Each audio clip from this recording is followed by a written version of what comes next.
Hello guys, welcome back. This is RandoGEEK. Alright, so I have an article here from Cord Cutters News. The link will be down below in the description for you. But I found this article interesting because we're living in a different time now, right? Where fiber and 5G home internet seem to be the choice of the people for internet providing, right?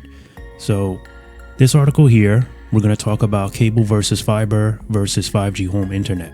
So the headline here, cable internet weaker than expected as fiber and 5G home internet gain ground. So the past few years has shown that having a quick, reliable internet connection is a must. As a result, consumers are increasingly fleeing cable for newer and faster alternatives. That's according to a study conducted by RVA LLC on behalf of the Fiber Broadband Association, part of an annual study that looks at the changing dynamics of the internet industry. The study, with a sample size of 4,000, found 17% of respondents had switched internet service providers. Fiber optic lines, which offer the highest speeds possible, picked up 15% of those switchers, while wireless internet nabbed 11%. Cable was the biggest loser, having contributed the most of those switchers, with a satellite at a distant second. The numbers underscore a desire by consumers to seek out the fastest available service, or barring fiber service, the most convenient with 5G home internet service. Interestingly, those wireless gains come despite that option emerging in a bigger way in just the last few years, compared to the longer legacy of fiber. Indeed, interest has picked up for wireless home internet, which we call cord cutting 2.0, because of the clear pricing, convenience, and ease of installation. While Verizon and T-Mobile have been in the 5G home internet game for a while, at&t last week made its first foray into the business, launching in 16 markets. So according to a statement here from the FBA, wireless share improvement came from 5G bandwidth improvement, especially in areas where low-quality DSL, low-quality cable modem, wireless, or satellite were the only previous choices to the consumer.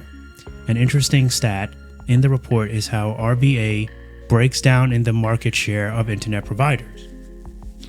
The study says cable internet only makes up 40% of the total internet business, which is far lower than other studies that are closer to 2/3 of the market.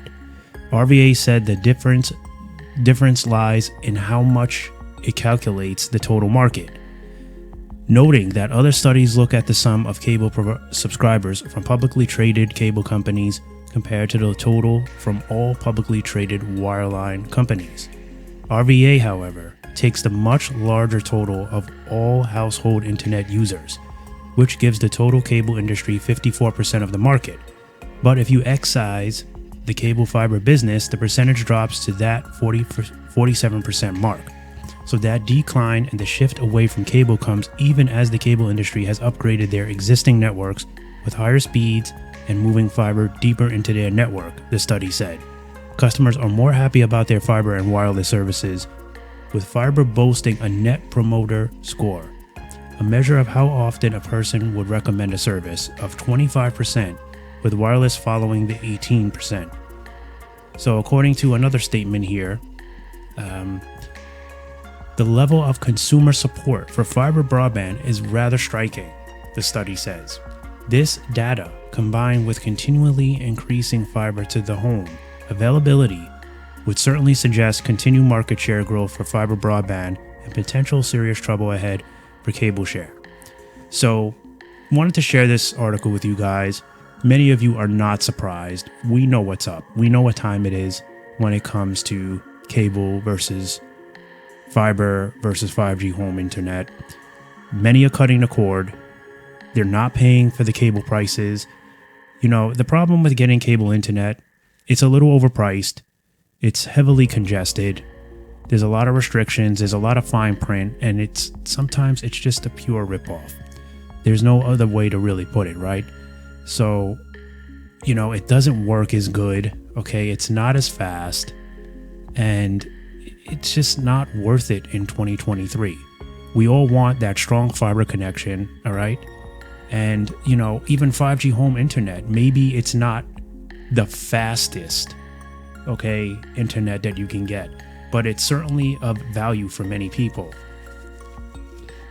You know, a lot of the problem with the cable services, they're trying to sell you TV packages and things that you just don't need. All right, you just want good, reliable internet service. Okay, and in 2023, fiber is the best way to go. Okay, and 5G home internet is looking rather good because a lot of us are taking it on the go.